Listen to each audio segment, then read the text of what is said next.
Saya mengamati Waisano dulu. Saya mengamati Waisano Waisano. ya. Ya, Waisano itu tahun 2019 ya. Jadi sudah cukup 2020 kalau nggak salah. Saya menulis dengan uh, teman di Sun Justice and Peace itu Venan Suharyanto, anak yang baik dan pintar, ya, hidup di Labuan Bajo. Saya menulis satu artikel untuk Mogabai, saya kira cukup komprehensif pada waktu itu. Iya, ini adalah proyek geothermal yang banyak orang curiga bahwa ini adalah untuk suplai listrik ke Labuan Bajo, karena Labuan Bajo akan menjadi salah satu center pariwisata Bali Baru gitu ya, yang diiklankan oleh pemerintah ini akan menjadi green economy, semua energi yang terbarukan. Geothermal akan termasuk salah satu energi yang terbarukan. Dan orang-orang di sana di Waisano itu menentang dengan alasan yang praktis banget gitu ya. Polusinya akan dibawa kemana, nanti kalau ada terjadi bahaya itu kami akan lari kemana. Kalau mereka dibawa tur ke Kamojang, dan orang-orang desa ya. Dan orang-orang desa cepat sekali menangkap gitu ya. Oh, ini kan di Kamojang itu kan di daerah dataran rendah gitu kan. Kami kan hidup di lembah. Kalau seandainya terjadi kebocoran gas, itu kami ada di lembah, ya kami pasti mati. Nggak mungkin enggak gitu ya. Karena gas nggak bisa tertiup angin di lembah gitu. Pikiran sederhana sekali. Dan itu tidak bisa dijawab oleh pemerintah gitu. Ya, kemudian danau ini satu-satunya danau belerang yang cukup bagusnya, memang indah sekali gitu ya. Terus kalau ini terjadi baru ada dua mata pengeboran, itu mata air panas di pinggir danau Waisano itu sudah surut gitu. Nah itu baru baru pengeboran percobaan. Nanti bagaimana dengan kalau seandainya pengeboran besar dilakukan, apakah kami masih akan punya danau ini? Nah, kayak begitu-begitu tuh tidak bisa dijawab. Dan akhirnya ya karena tidak bisa dijawab, akhirnya terus kemudian orang menentang proyek itu. Dan yang terakhir,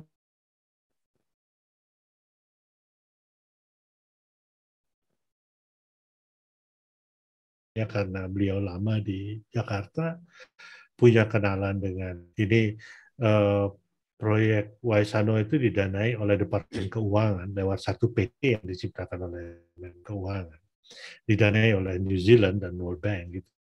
Nah, terus kemudian tiba-tiba dia didekatin oleh seorang pejabat Departemen Keuangan dan mungkin terus kemudian bilang, Monsinyur kami butuh ini. Akhirnya Monsinyur lebih berpihak lah, saya tidak tahu bagaimana mekanismenya, mereka membuat MOU gitu kan, Memorandum of Understanding gitu dengan antara keuskupan dengan pihak PT ini gitu ya, IFC kalau nggak salah namanya gitu. Nah, ini kan benar apa namanya? Waktu saya ditanya sama sama orang-orang kampung gitu ya, mereka mereka apa namanya tanya saya WhatsApp gitu ya, Bapak Made apa yang harus kami lakukan? Saya bilang pindah aja Protestan. Pindah aja ke gereja Protestan, karena gereja Katolik nggak membela kamu, kamu pindah aja. Ah tidak bisa itu katanya, ya sudahlah kalau nggak bisa ya bagaimana. Tapi ya itu, jadi orang umat itu merasa ditinggalkan gitu ya. Dan seandainya seharusnya kalau Bapak Uskup mau datang ke sana dan kemudian tidak hanya mengundang mereka ke Ruteng gitu, Bapak Uskup datang ke sana, toh ada satu imam yang punya villa di situ cukup bagus gitu ya. Kalau Bapak Uskup kan kalau seandainya tidak mau nginep di rumah penduduk, nginep aja di villa itu kan bisa. Kita bicara dengan penduduk baik-baik gitu ya. Ada sekolah juga di situ. Nah, sampai begitu, pastor parokinya pun karena uskupnya seperti itu, kemudian ketakutan gitu kan. Saya bilang, ini pastor paroki bagaimana gitu. Saya tidak tahu namanya pastor siapa itu, saya lupa.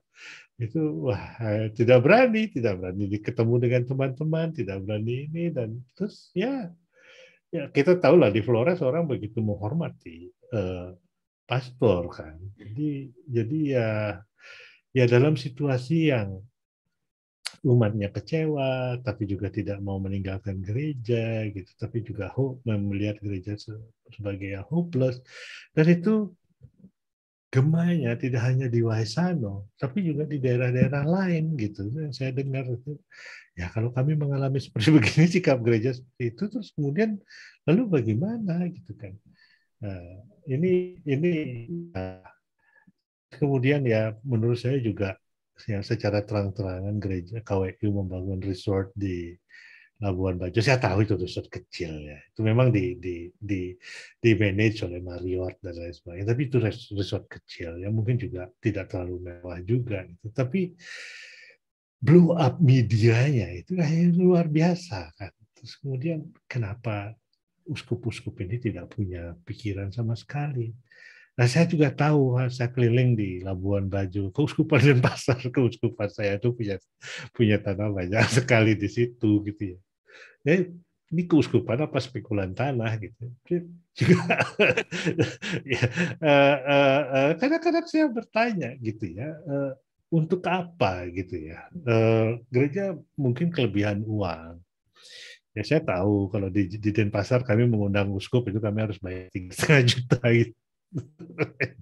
Untuk mengundang uskup itu apalah kasih krisma atau apa segala macam ya, di samping juga harus paroki store. Saya tahu karena saudara-saudara saya sering mengeluh gitu ya ke saya. Ya itu mekanisme. Kalau enggak ke uskup juga nggak punya duit. Tapi uskupnya punya duit banyak banget. Dia bikin istana baru, bikin gereja baru, gereja di Bali luar biasa mewahnya. Saya kadang-kadang pikir ini untuk ya, kita perlu gereja indah. Saya nggak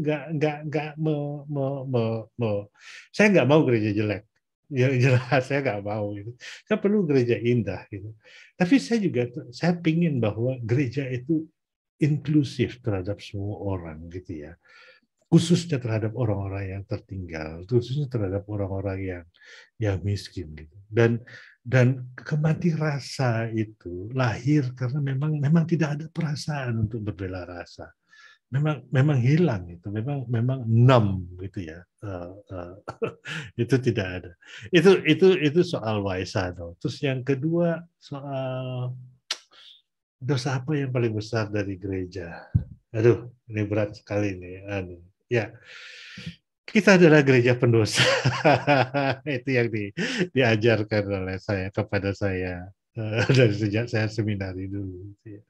Ya adalah gereja pendosa dan gereja selalu ini institusi yang sudah hidup 2000 tahun lebih dan tidak tidak tidak tidak gampang untuk dimatikan gitu. Uh, Gagal, punya banyak skandal, tapi hidup terus. Dan ada banyak orang yang ya seperti saya gitu ya, mengkritik tetapi juga kemudian mencintai. Ada reformasi Protestantisme muncul, kemudian muncul juga Jesuit gitu ya. Uh, uh, Terus kemudian ya itu sejarah ya sedikit yang saya ketahui gitu ya. Ini apa namanya? Ya kita institusi yang berdosa, tapi juga kita tidak bisa hidup seperti ini selamanya. Gitu ya. Kalau menurut saya, eh, terutama Anda ya yang sebagai ini itu peka sedikit lah. Saya ambil contoh kecil saja, contoh kecil saja. Kenapa imam-imam di Indonesia itu harus selalu keluar kalau mau misa itu keluar dari depan? Gitu. Kenapa tidak keluar dari belakang saja? Gitu. Dan kemudian selesai misa itu keluar ke belakang, tunggu umat, salamin, ngobrol sama umat dan jarang sekali itu dilakukan di sini. Ya saya 20 tahun di Amerika, jadi saya tahu persis ya begitu ya. Ada beberapa yang melakukan di sini, tapi uh, perubahan sikap itu itu tuh akan membawa perubahan yang luar biasa. Anda tidak perlu kelompok basis sebenarnya. Kalau Anda begitu keluar terus kemudian nyapa, Pak Leo, kabar bagaimana hari Minggu, bagaimana seminggu ini gitu.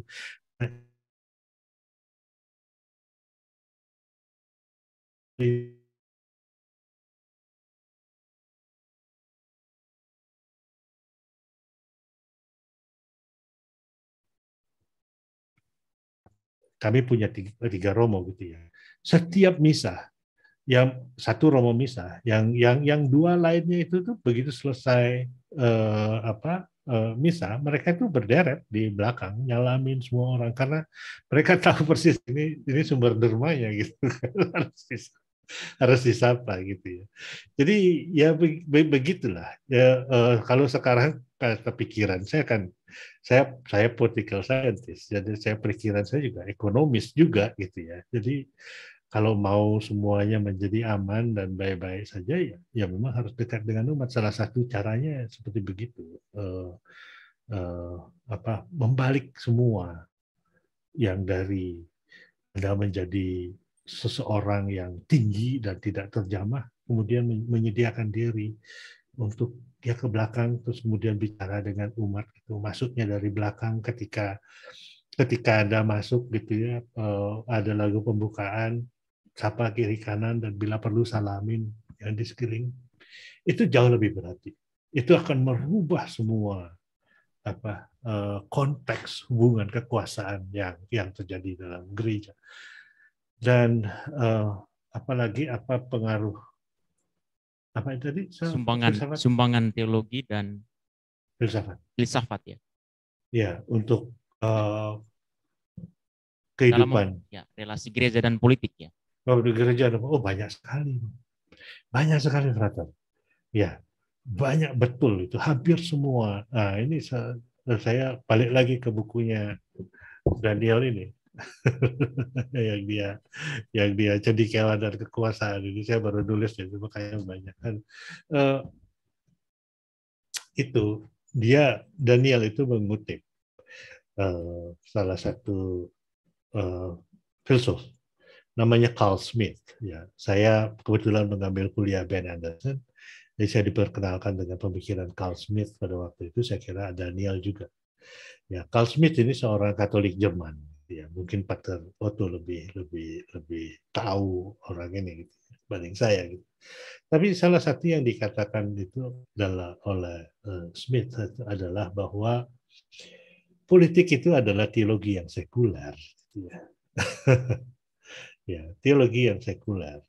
Jadi dasar-dasar teologi politik, ya, prinsip-prinsip teologi, khususnya teologi Kristen, dalam sistem hidup kenegaraan itu sangat-sangat kuat gitu ya. Dalam Anda bisa berbicara filsafat dan teologi itu untuk menganalisis republikanisme, menganalisis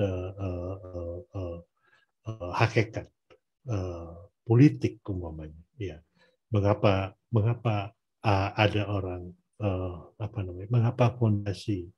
Saya kebetulan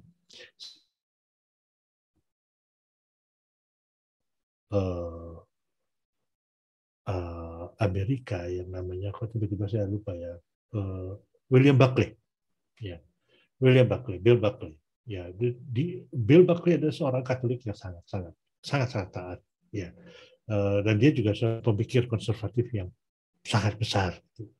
Nah, Bill Buckley itu selalu menekankan mengapa keluarga itu penting sebagai fondasi dari sebuah negara dan sebuah masyarakat, gitu ya.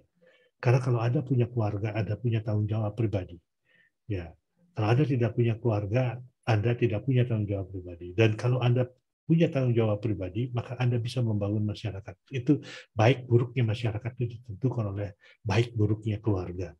Nah, itu fondasi berpikir kaum konservatif yang saya kira lahirnya adalah dari gereja, gitu ya. Nah, kemudian tidak hanya sekedar Anda tidak hanya sekedar berbicara tentang pemihaan gitu ya, tapi juga mengapa gereja harus mengapa kita harus bersolidaritas terhadap kaum miskin gitu ya. Karena kalau ada kemiskinan tidak ada masyarakat. Ya. Karena kalau ada kemiskinan itu tidak ada orang tidak beragama. Ya. Orang miskin itu kemudian mengalami kesulitan yang sangat besar untuk menerima Tuhan. Ya. Nah, maka dari itu ekonomi itu penting, gitu ya. Kesejahteraan itu penting, menuntut bahwa negara itu memberikan akses pendidikan supaya orang bisa melakukan mobilitas vertikal supaya dia tidak miskin, memberikan pendidikan, memberikan keterampilan, itu ke satu keharusan. Itu dasar biologisnya itu gampang sekali dicari. Gampang, dasar filsafatnya juga gampang dicari. Jadi sangat besar, Ratu. Jadi saya bertolak dari Carl Smith di sini ya. Politik adalah teologi yang disekulerkan. Ya, saya nggak tahu, saya bukan ahli filsafat, maaf kalau saya salah, tapi itu yang saya pelajari waktu saya di Cornell, dan juga saya pelajari sehari-hari dengan membaca. Apa yang lain, Faisal? Ya, sudah. Saya pikir Sudah, pertanyaan okay. dari orang chat. Ya, okay. Dan terima kasih, ya, saya pertanyaan pikir bagus ini sekali dan berat. ya, jawaban sudah cukup jelas sekali ya. Karena masih ada juga yang mau bertanya, ada Ya, yang raise hand juga ini. Ya, Saudara Paul Parekamatukan. Silakan. Frater juga kan? Ya, Prater juga ini. Oh, oke. Malam, Frater. Anunya dihidupkan, Frater. Mic-nya dihidupkan. Baik, terima kasih untuk kesempatannya. Selamat malam Pak Made, Pater Otto, dan para peserta diskusi sekalian. Maaf ya, saya di ruangan. Mohon maaf karena ya sekali waktu saya ada dalam ya, dan saya harus menginap. Pater Paul ini berada dalam satu ruangan ya, dengan moderator ya, jadi. Terima kasih. Senang sekali bahwa pada malam hari ini Pak Made memberikan catatan kritisnya dan buah pemikirannya yang saya kira sangat mencerahkan saya dan juga mungkin semua orang yang mengikuti diskusi pada malam hari ini.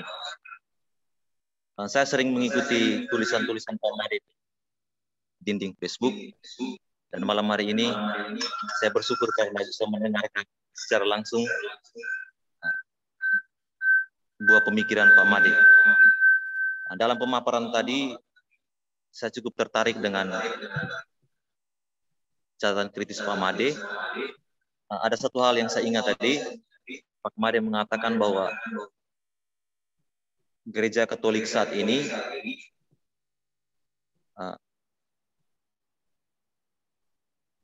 kalau sebelumnya orang katakan 100% Indonesia dan 100% Katolik, sekarang kondisi Gereja Katolik Indonesia menjadi 100% Indonesia dan 50% Katolik. Dan hal itu diakibatkan karena orang-orang Katolik tidak menjadi fundamentalis terhadap ajaran-ajaran sosial gereja. Pertanyaan saya, bagaimana menjadi seorang fundamentalis sejati? Itu pertanyaan saya.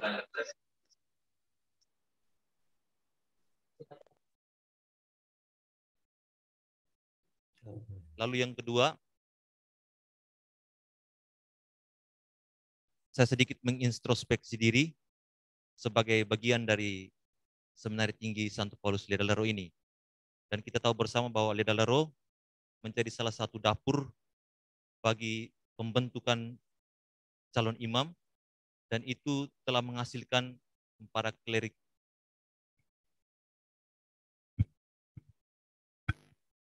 klerus di Indonesia ini secara umum. Dan saya mau tanya pada Pak Made, bagaimana penilaian Pak Made terhadap Ledalero sebagai salah satu dapur Gereja Katolik Indonesia, dan apa masukan Pak Made untuk Ledalero? Kalau kita pakai indikator 100% Indonesia dan 50% Katolik, apakah Ledalero menempati persentase yang keberapa? Sekian dan terima kasih Pak Made.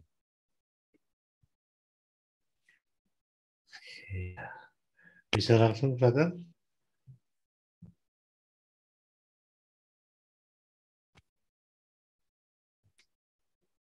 Iya. Saya langsung jawab aja, Frater ya. Ya, apa namanya? Ya, itu mungkin skeptisisme saya saja. 100% Katolik, 100% Indonesia, 50% Katolik ya. Karena memang kita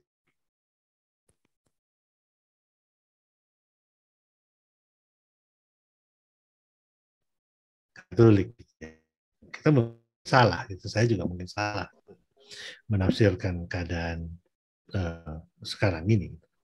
Tapi saya melihat bahwa kita menjadi sangat terlalu kompromistis, gitu ya. Terlalu kompromistis, gereja kita tidak bersuara apa-apa terhadap isu-isu yang yang terjadi saat ini. Tapi juga saya tidak bisa menyalahkan gereja sepenuhnya.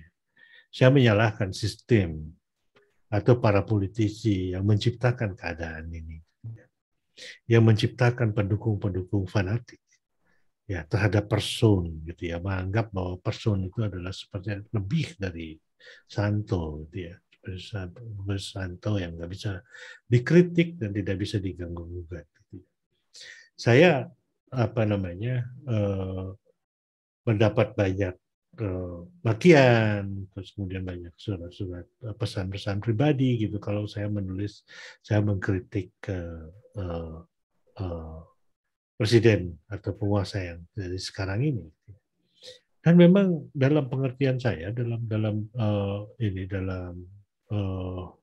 analisis saya memang tidak berjalan pada track yang betul, gitu ya. Saya harus bicara. Mau tidak mau saya harus bicara karena itu memang pekerjaan saya gitu. Secara profesional saya dilatih untuk itu. Nah, gereja lebih lagi ya, saya menuntut bahwa gereja itu gereja punya landasan moral untuk melakukan sesuatu gitu ya. Bukannya tidak tahu, gereja tahu persis gitu. Yang ketidakberesan itu gereja tahu persis, dan gereja punya standar moral tentang itu, gitu ya. Dan gereja punya jawaban terhadap persoalan-persoalan ini. Nah,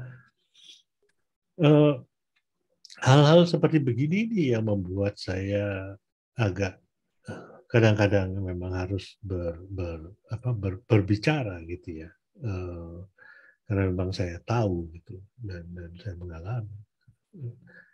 Terus, sorry, saya agak kehilangan ini. Apa pertanyaan selanjutnya?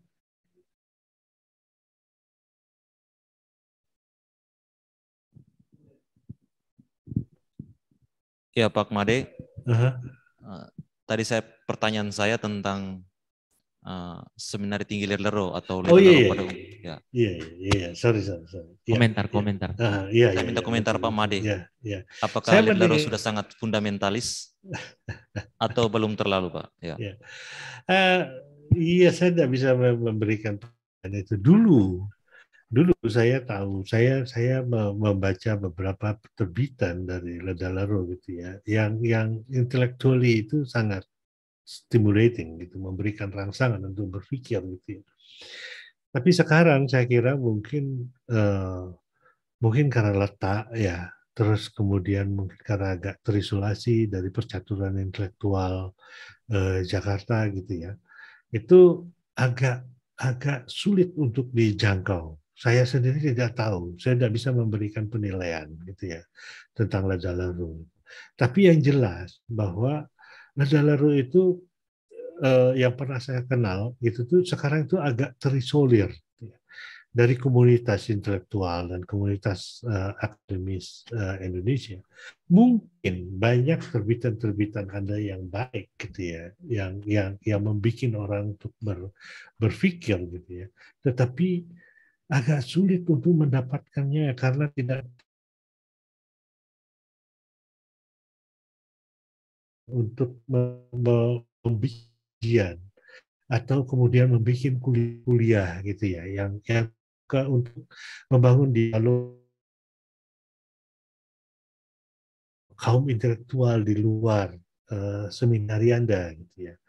Itu yang saya kira mendesak sekali untuk dipikirkan.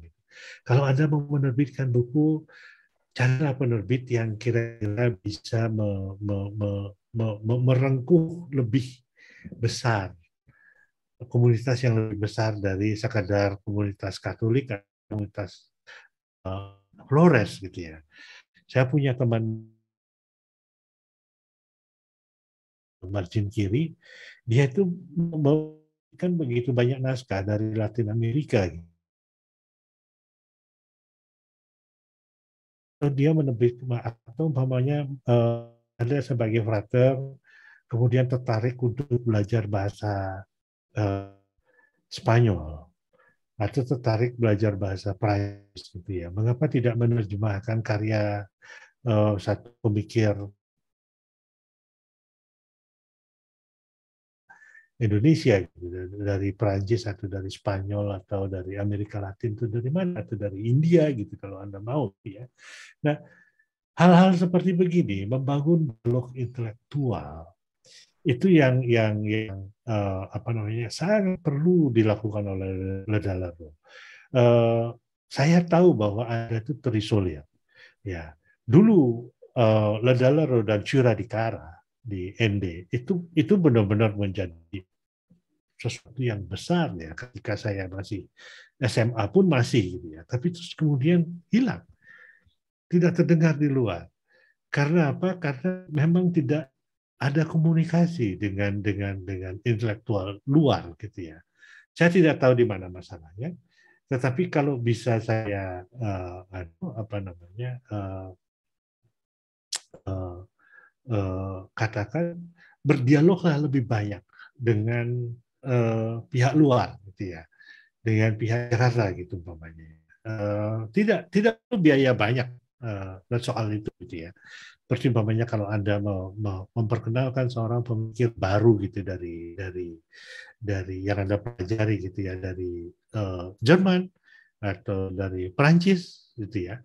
Terus kemudian berbicara dengan publik di Jakarta gitu ya, entah lewat media atau lewat podcast atau lewat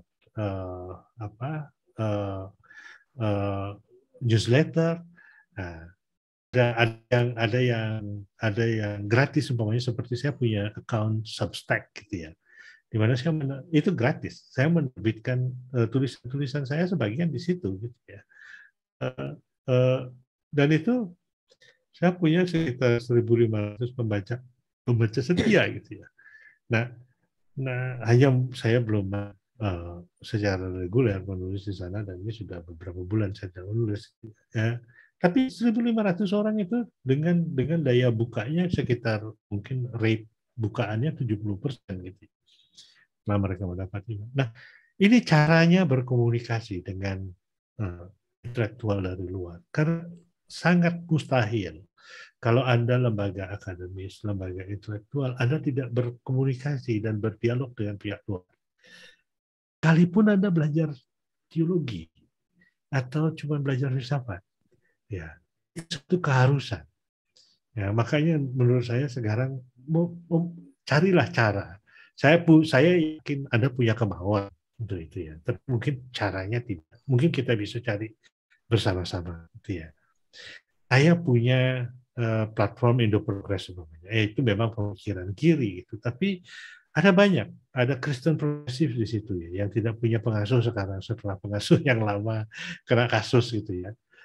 Kami banyak sekali punya orang yang kena kasus gitu ya. Tapi itu umpamanya itu mulai ditulis gitu ya, atau mungkin Anda mewawancarai ada pastor yang bekas dari Amerika Latin, itu kemudian melihat gerakan itu seperti apa di situ.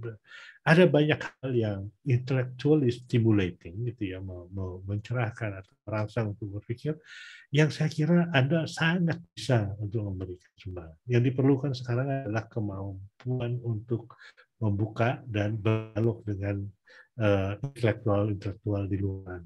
Mungkin juga saatnya Ledalaro untuk belajar filsafat Islam secara lebih serius, filsafat Buddha secara lebih serius. Tidak hanya tentu filsafat Katolik, filsafat Kristen itu menjadi core dari semuanya. Tidak banyak yang menguasai itu, bahkan Diyartara pun tidak itu. Tapi sebagai perbanding gitu ya, untuk berdialog dengan secara intelektual dengan pihak luar, itu penting sekali membuka diri dan membuka dialog.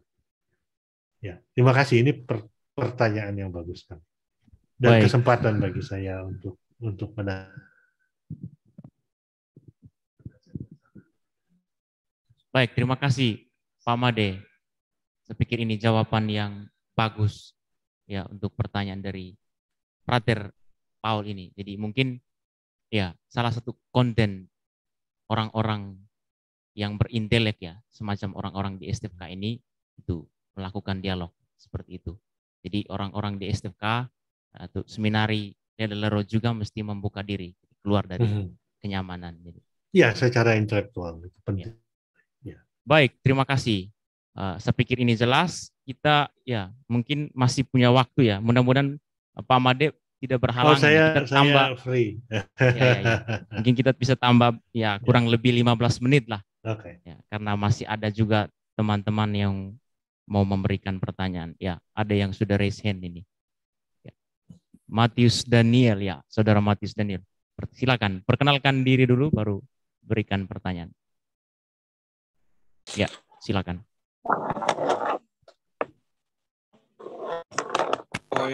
Selamat malam Pak Made dan selamat malam moderator dan selamat malam untuk kita semua. Selamat malam. Terima kasih atas waktu dan kesempatannya. Mohon maaf sebelumnya karena mungkin link Zoom ini kan bersifat agak individual atau secara personal. Tetapi diskusi hari ini saya sedikit menyimak bahwa memang menarik sekali khususnya untuk umat Katolik. Begini Pak Made, pertanyaan saya begini Pak. Kami sebagai umat Katolik khususnya di negara Indonesia ini kan seakan-akan macam kita diteror begitu Pak. Sampai ada beberapa kejadian yang memang ada di beberapa khususnya kami di Indonesia. Sehingga pada saat ini belum ada titik kejelasan bagi khusus yang gereja-gereja kita yang khusus umat Katolik di beberapa titik yang ada di Indonesia. Pertanyaan saya begini Pak Made.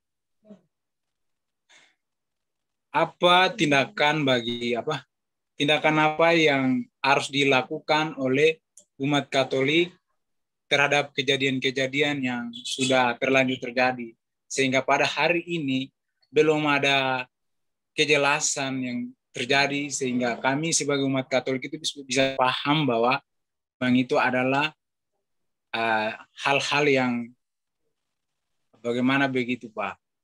Dan bagaimana pesan moral bagi orang Katolik khususnya di negara kita tercinta Indonesia Pak. Terima kasih, waktu saya kembalikan Pak. Baik. Terima kasih Bung Matius Daniel. Ya. Saya pikir Pak Made bisa menangkap ya apa yang agak sulit saya karena yang dimaksud itu apa sebenarnya hal-hal yang ini konteks Papua ya Pak Made. Mungkin Saudara Matius bisa lebih diperjelas lagi ya pertanyaannya. Karena kita di pertanyaannya. Terus terang Bung, ini kita untuk sebuah pekerjaan berpikir itu kita butuh. Ya betul. Terus terang. Silakan. Pertanyaan mungkin bisa lebih diringkas lagi lalu. Maksudnya apa? Itu aja sebenarnya hal-hal yang kita alami sebagai umat Katolik itu apa misalnya gitu ya yang ada dalam pikiran Anda. Mic-nya di unmute dulu. Gini Pak Made, kan kami sebagai orang Indonesia dan juga umat Katolik, misalkan saya berikan satu contoh, misalkan kemarin di Sulawesi, khususnya di daerah Sulawesi kan kemarin ada bom di gereja kemudian di Merauke, di Keuskupan Agung Merauke juga kan ada teror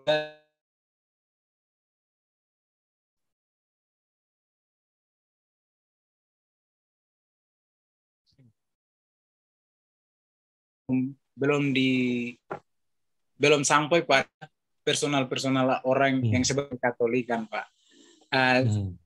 Bagaimana bisa kita selesaikan masalah ini? Apa harus bagaimana kalau kita kembali ke pribadikan kita sebagai umat Katolik? Nah, tapi saya minta kepada Pak Made mungkin ada pesan-pesan moral yang begitu baik sehingga kami yang hari ini hadir bisa mengerti tujuan dari mereka lakukan hal-hal seperti itu. Sehingga kami dapat mengerti apa yang mereka lakukan itu. Begitu aja. Yeah. Oh oke. Sekarang saya nangkap. Silakan Pak Made. Terima kasih. Ya, sebenarnya begini ya. Ada orang yang mengebom gereja, ada orang yang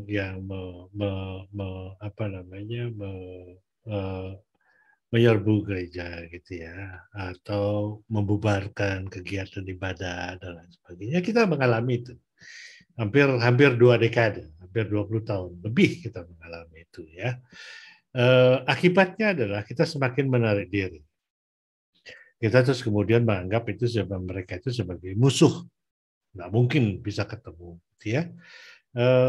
Terus kemudian kita mencari yang kita lakukan secara otomatis kita mencari, saya betul terang aja di kalangan kelompok Islam, kelompok-kelompok garis keras itu benar-benar menghantam kita, gitu ya. Terus kemudian kita mencari perlindungan, kita mencarinya ke NU, gitu ya. Kita anggap sebagai pluralis, ya, lebih baik, lebih bagus dan ini. Oke, saya bisa terima itu. Saya bisa mengerti itu. Tetapi kita yang tidak pernah kita pelajari adalah bagaimana kita tidak pernah ingin mempelajari mengapa mereka mengebom kita.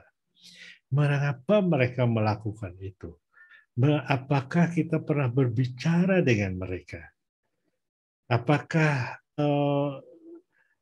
saya ketemu dengan satu kawan baik di Jogja ini, saya nggak usah sebutkan namanya, tapi sangat baik dan sangat dekat dengan kelompok-kelompok radikal ini. Ya,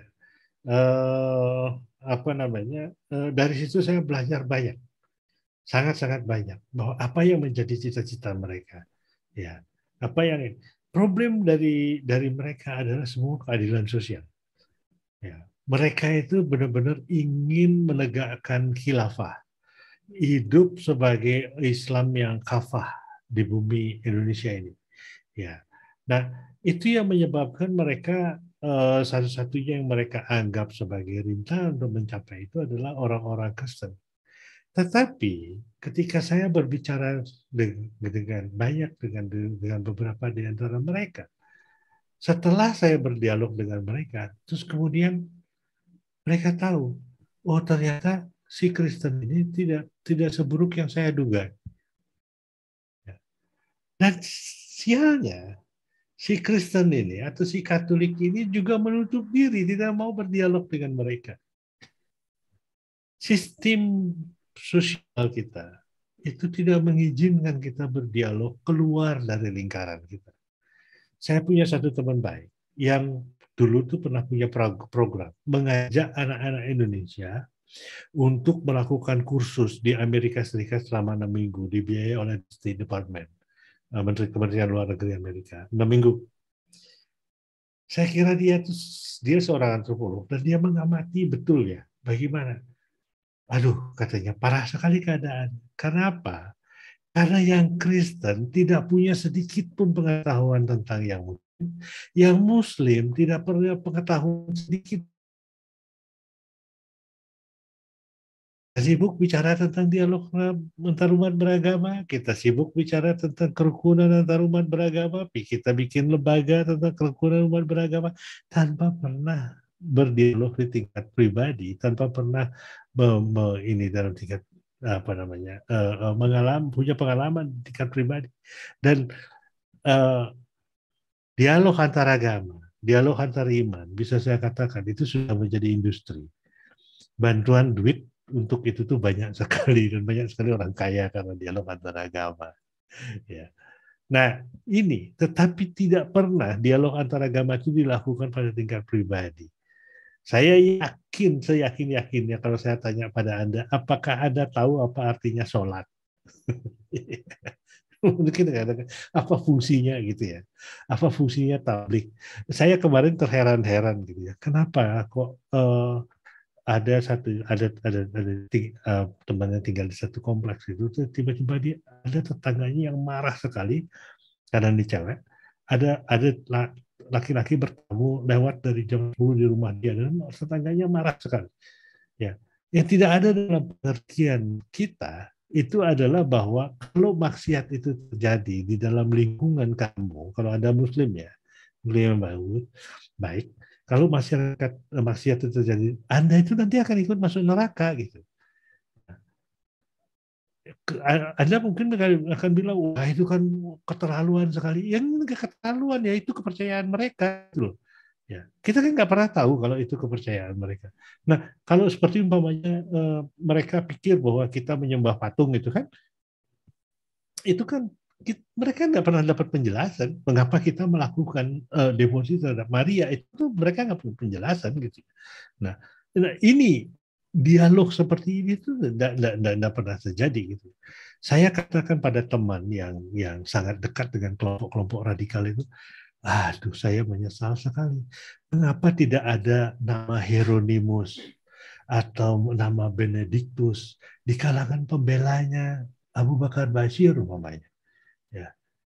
Ini kan kini kejahatan, terorisme itu kejahatan dan itu diperlukan lawyer, dan lawyer itu tidak harus selalu Muslim kan? Mengapa tidak ada lawyer Kristen untuk menawarkan diri? Oke, saya membela kamu, gitu ya. Sama seperti Mr. Yap dulu ya, membela pembom pajak Oilai. Ya, Mr. Yap seorang Protestan yang sangat baik gitu. Ya seperti begitu itu kita tidak alami sekarang gitu. Ya, Anda tidak perlu menjadi Muslim. Anda tidak perlu takut menjadi Muslim dengan belajar Islam gitu ya. Banyak saya lihat itu orang-orang yang benar-benar belajar Islam dan tahu gitu, paling enggak pahamilah gitu ya. Dan juga berusaha supaya mereka juga memahami kita, oh enggak, maksud kami itu seperti begini, kami melakukan itu seperti begini, kami tidak melakukan kristenisasi gitu kan ya.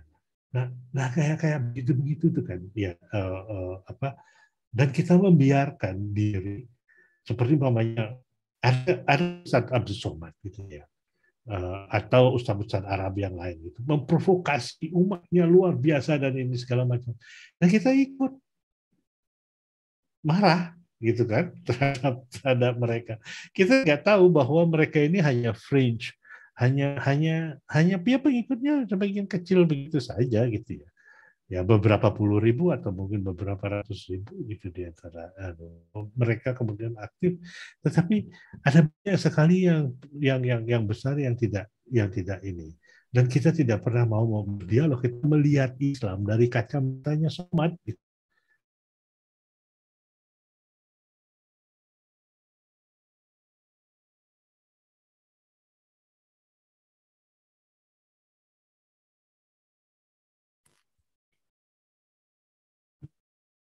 Ngebom gereja kita. Ya, kalau Anda sedikit intelektual atau mau ini, kita membuka diri lah bahwa Islam itu bukan itu, dan terus kemudian yang di kebanyakan itu apa gitu ya. Atau mungkin perlu bikin program. Saya dulu pernah punya program pribadi untuk hidup di pesantren selama 2 minggu gitu ya. Melihat betul bagaimana mereka hidup gitu ya. Yang berbeda betul dengan hidup di seminari gitu. Ya. Tetapi juga saya tidak terlalu comfortable dengan apa yang dilakukan oleh banyak kawan dari Katolik juga gitu ya. Terus kemudian pergi ke pesantrennya NU kan, yang ya sealiran lah sama kita gitu kan, yang setuju dengan kita, dan enggak. bila perlu tuh berdialog dan ini dengan secara jujur gitu dengan mereka yang tidak setuju dengan kita, yang menentang kita. Ya, belum tentu harus dengan duduk di hidup di pesantren mereka, tapi kadang-kadang ketemu itu bagus juga gitu ya. Atau mengundang mereka gitu ke tempat kita. Itu juga bagus. Dan saya kira tidak terlalu sulit untuk mencari orang-orang seperti itu di seputaran ND. Ya, banyak orang-orang seperti begitu yang tidak setuju dengan pandangan kita. Ya. Nah itu jadi saya kira ya Bu Matius itu jangan sampai pandangan kita dipengaruhi oleh proses terhadap apa yang kita anggap lawan, itu dipengaruhi oleh para provokator atau orang-orang yang melakukan tindak kejahatan terhadap kita. Walaupun itu tidak bisa disangkal, ya. Tapi kalau bisa, janganlah kita terpengaruh dengan itu. Karena masih ada banyak orang yang berpikiran lain daripada mereka.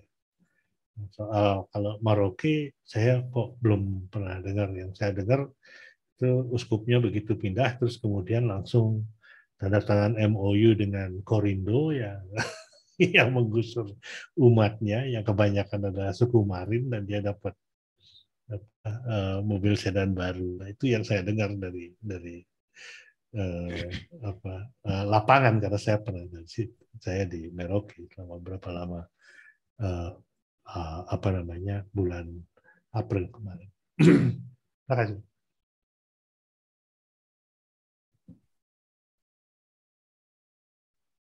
Baik, terima kasih Pak Made. Ya, saya pikir jelas ya ini untuk Bung Matius ya pertanyaan. Kita ya, saya pikir masih punya sedikit waktu karena di kolom chat juga ada sekitar ya dua orang yang bertanya. Dan ya, oh ya, saya lihat ada hadir juga ya. Ini Pak Emil Tolo juga ya. Selamat bergabung, Pak. Baik, saya beralih ke pertanyaan di kolom chat itu ya, Pak Made ya. Itu yang pertama itu dari Pansibalo. Oke. Ya, ada dua orang ini. Yang kedua ini juga dari Pater Venaha. Oke. Mudah-mudahan Pak Made bisa memberi jawaban yang singkat ya, karena kita juga dibatasi waktu. Saya baca saja ya Pak Made ya. Ya, ini Pak Made itu mendasari sinismenya bagi orang Katolik saat ini, yaitu 100% Indonesia dan 50% Katolik ya. Dengan mengatakan bahwa orang Katolik kurang fundamental atau militan dalam mengaplikasikan ASG, ajaran sosial gereja. Jadi kenapa dasarnya pada ASG, bukan dogma atau doktrin untuk menjadi Katolik yang fundamental? Bukankah ASG itu nafasnya sangat sekular, karena gereja berusaha untuk keluar dari kekatolikan yang radikal dengan dogma atau doktrin-doktrin Katolik klasik untuk masuk dalam dunia sekuler dan terbuka dengan yang plural dan universal. Ini mohon tanggapan dari Pak Made. Lalu yang kedua, ini yang terakhir ya, dari Pater V ini. Masalah-masalah sosial kemanusiaan dan isu-isu lingkungan menurut hemat saya adalah problem yang ekumenis, dalam arti menjadi lokus pergulatan semua golongan agama. Saya setuju dengan Pak Made soal 100% Indonesia dan 50% Katolik itu. Ya, miris memang bahwa soal Papua itu justru ditanggapi lebih progresif oleh beberapa kalangan non-Kristen. Itu bagus karena memang masalah sosial apapun mesti begitu. Mesti merangsang rasa kemanusiaan siapa saja. Jadi gereja yang diam melihat kasus Papua itu memang kasihan betul ya. Gereja Katolik ini memang mesti sanggup meyakinkan diri bahwa menjadi gereja diaspora seperti kata Romo Mangun dulu adalah identitas yang perlu diperjuangkan.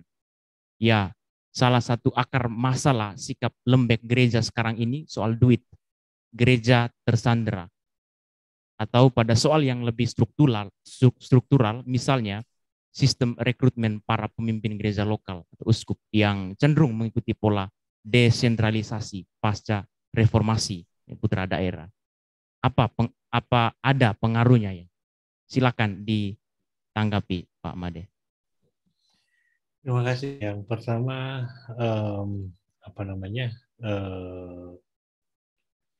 ya pertanyaan pertama itu soal sorry. Apa Bung kalau bisa di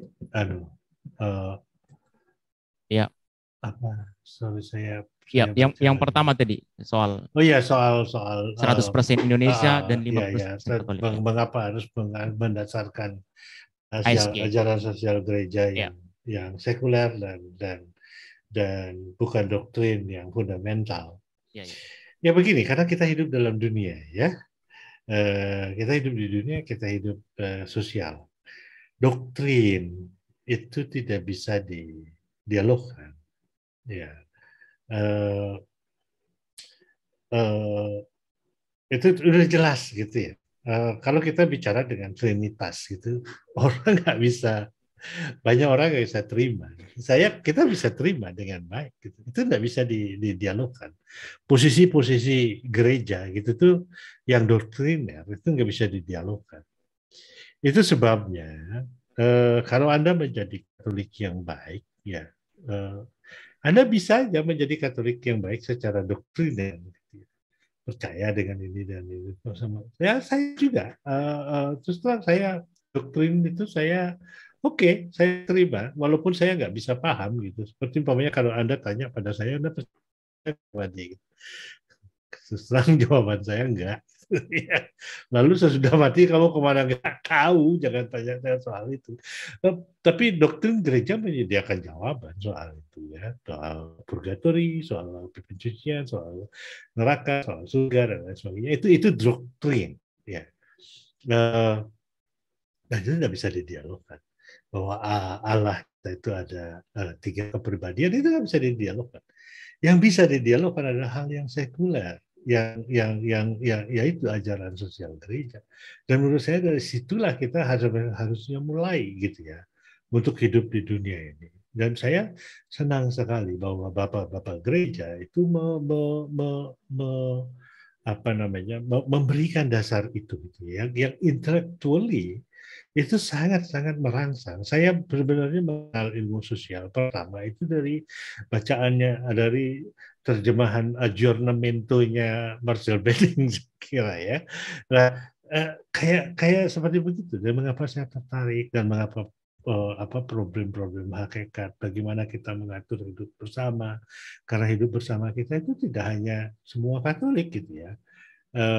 Ada banyak orang yang berpandangan lain dan satu-satunya yang bisa kita lakukan adalah berdialog atau kemudian mengerti mereka dan kemudian bekerja sama untuk mewujudkan dan itu dari Rerum Novarum sampai Laudato Si itu memberikan sebuah kekayaan intelektual yang luar biasa untuk orang Katolik supaya bisa berhidup di dunia ini, membangun dunia yang lebih baik. Ya, itu sebabnya mengapa saya kira setiap orang Katolik itu harus berpegang pada itu, paling tidak lah ya, punya pegangan iman gitu ya, dan tidak hanya menjadikannya sebagai pegangan pribadi, tetapi mewujudkannya dalam kehidupan sosial gitu ya. Seperti umpamanya menjadi bahan renungan yang cukup dalam seharusnya bagaimana kita membuat ibu kota baru di wilayah yang banyak oleh para ahli di dunia internasional dikatakan sebagai the ground zero of environmental destruction of the world. Ya, itu benar-benar Kalimantan itu adalah the ground zero of environmental destruction of the world. Dan kita mendirikan ibu kota negara di sana dan kemudian kita mengadvertise-nya sebagai kota yang paling green, di ibu kota yang paling green di seluruh dunia, paling hijau gitu ya. Di samping juga kebakaran hutan dan lain sebagainya. Itu juga harus jadi satu-satu yang berikan petunjuk kita kan ajaran sosial gereja. Bagaimana kita memahami ini, bagaimana kita memahami kerusakan lingkungan, ya, bagaimana kita harus hidup bersama dengan dalam situasi ketimpangan kepemilikan harta benda, gitu ya. Bagaimana kita hidup bersama ketika ada orang yang sangat gampang mendapat akses kesehatan, sementara sebagian besar orang tidak. Ya, kita bisa hidup bersama ketika ada orang yang benar-benar tidak bisa keluar dari lingkaran kemiskinannya selama berpuluh-puluh kali, sama berpuluh-puluh generasi, itu tetap miskin, gitu ya. Bagaimana kita bisa memahami itu? Satu-satunya yang kita bisa pahami adalah ya dari ajaran sosial gereja itu. Ya. Terus yang kedua tadi apa ya? Ya, yang kedua tadi soal ya masalah gereja ya, soal duit ini nih. Gereja tersandera. Lalu soal kemudian yang lebih struktural itu soal rekrutmen yang desentralistis ya. Iya. Pemilihan putra daerah. Iya. Yang saya kira yang lebih gereja dan uang. Ya kita akui lah, gereja butuh uang ya, untuk menjalankan gereja juga butuh uang, gitu ya. Ini saya tahu ada beberapa uskup yang rajin betul ke Jakarta untuk menikahkan orang. Sorry ya, itu mungkin sudah jadi rahasia umum, gitu ya. Kalau Anda jadi uskup, Anda harus Saya juga maklum. Jangan katakan bahwa saya hanya mengkritik. Saya tahu persis problemnya, gitu ya. Uskup-uskup saya harus membiayai seminari saya, gitu ya. Nggak punya uang untuk ini. Ya, saya maklum juga, gitu ya. Itu butuh pengelolaan. Tapi kan kadang-kadang gereja itu dapat banyak dan terus kemudian tidak tahu bahwa dirinya kaya, gitu ya. itu yang seminarisnya hidup miskin, tetapi terus kemudian istana keuskupannya luar biasa, gitu ya. Atau calon-calon imamnya hidup sangat miskin, tapi terus kemudian imam-imamnya kalau sekumpul di Unio, gitu, terus kemudian siapa yang sudah mampu beli Innova, gitu ya, ada. Saya cuma dengar gosip-gosip begitu, tapi juga melihat secara langsung, gitu ya, bagaimana perlombaan dari Avanza ke Innova ini terjadi di beberapa keuskupan, gitu ya. Yang Anda jadi imam di Bali itu, kata Ledelaru juga pasti ada dari beberapa keuskupan Denpasar, kan saya tahu persis ceritanya. Itu bagaimana orang saya hidup imam yang terus kemudian rajin sekali menikahkan orang, gitu kan. Stipendiumnya memang lumayan, gitu ya. Anda menikahkan orang 5 kali dalam seminggu kan sudah 5 juta, gitu kan.